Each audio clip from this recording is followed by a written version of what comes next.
Hello my dear friends, welcome to all of you on my channel.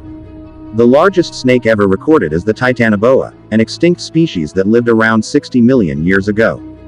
Fossils suggest it could reach lengths of up to 42 feet and 12.8 meters and weigh over a ton. No known living snake approaches the mythical length of 200 feet.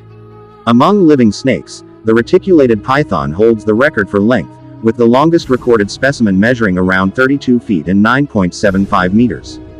The Titanoboa, discovered in Colombia in 2009, is the largest snake ever known.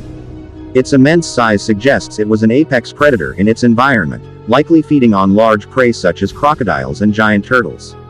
Titanoboa thrived in the warm, tropical rainforests of the Paleocene epoch, a few million years after the dinosaurs went extinct.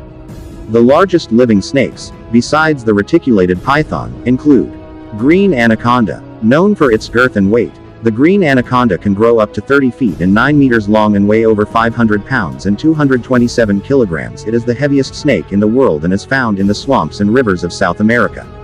Burmese python. Another large constrictor, the Burmese python can reach lengths of over 23 feet and 7 meters and is native to Southeast Asia. It has become an invasive species in places like the Florida Everglades. African rock python. Sabae native to sub-Saharan Africa, this python can grow up to 20 feet and 6 meters and is known for its aggressive behavior. These snakes are constrictors, meaning they kill their prey by coiling around it and squeezing until the prey suffocates. Despite their size, these snakes are not a threat to humans if left undisturbed. However, in rare instances, large specimens have been known to attack people.